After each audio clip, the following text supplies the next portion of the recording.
Le président du groupe L'Anecdote n'a pas rejoint hier sa résidence où l'attendait sa belle épouse Mélissa et des convives dans une ambiance festive.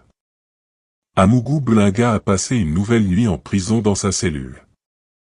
Les documents mis en circulation annonçant sa libération seraient faux en s'appuyant sur la version du responsable de la communication de l'armée camerounaise Cyril Serge Atonfak Guémo et du démenti du juge d'instruction près du tribunal militaire de Yaoundé, Sikati de Kamwo. Selon l'avocat camerounais Maître Amédée Dimitri Toukotom, il s'agit d'un faux et usage de faux et les avocats d'Amougou Belinga et Maxime Eko doivent faire objet de poursuites judiciaires. Le très républicain Maître Charles Tchangang, l'avocat d'Amougou Belinga, les avocats de Eko doivent immédiatement être inculpés et mis aux arrêts pour faux en écriture publique et complicité de tentative d'évasion maintenant que le juge d'instruction Sikati de Kamwo a publiquement dit qu'il n'est l'auteur du document par lequel M. Charles Tchangang et les avocats de Léopold Maxime Eko ont tenté d'organiser l'évasion de leurs clients, a-t-il écrit sur sa page Facebook. Amougou Belinga et Maxime Eko suspectés d'avoir joué un rôle dans l'affaire d'assassinat du journaliste Martinez Zogo doivent désormais se voir ajouter une infraction aux charges qui pèsent contre eux. Par ailleurs, Amougou Belinga et Eko doivent signer, chacun, un autre mandat de dépôt provisoire pour tentative d'évasion et complicité de faux en écriture publique, a ajouté l'avocat. Maître Amédée Dimitri Toukotom indique également que son confrère Maître Tchangang est aujourd'hui victime du système BIA qu'il a longtemps défendu. La loi est dure mais c'est la loi. Maître Tchangang découvre avec cette affaire que la vérité officielle sous la dictature qu'il soutient avec zèle, n'est pas toujours celle des faits. Il sait ce que tout le monde sait. C'est ce dont sont victimes les otages politiques du MRC. Mais ceux qui ont fait ce qu'il sait et que tout le monde sait, sont ceux qui prononcent les décisions de justice, a-t-il écrit sur sa page Facebook. Des sources proches des avocats d'Amougou Belinga indiquent que les avocats de l'homme d'affaires sont sereins. Ils confirment avoir signé au greffe du tribunal militaire de Yaoundé le procès-verbal de notification de l'ordonnance querellée.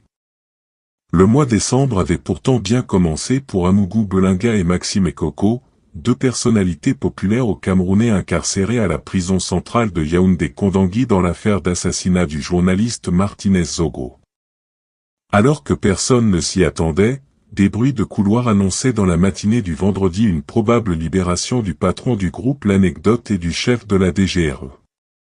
Une ordonnance signée par le vice-président et juge d'instruction du tribunal militaire de Yaoundé diffusée dans les réseaux sociaux, vient confirmer l'information. Amougou Belinga et Maxime Eko sont libres. Seulement sur le papier et dans les réseaux sociaux.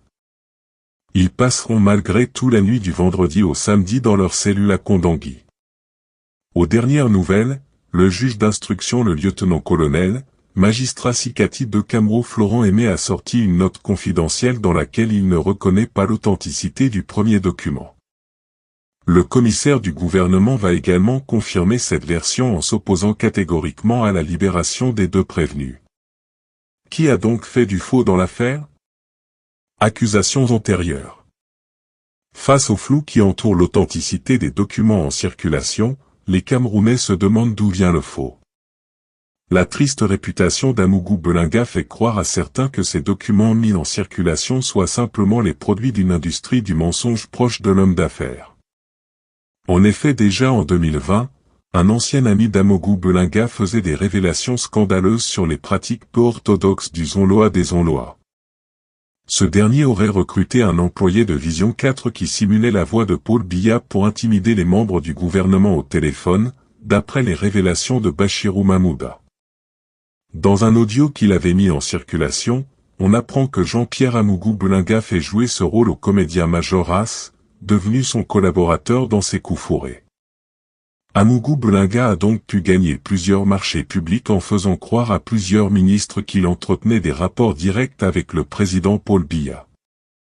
D'ailleurs, ne vous souvenez-vous pas qu'il disait à l'ambassadeur du Cameroun en République centrafricaine qu'il va rendre compte directement à Paul Biya?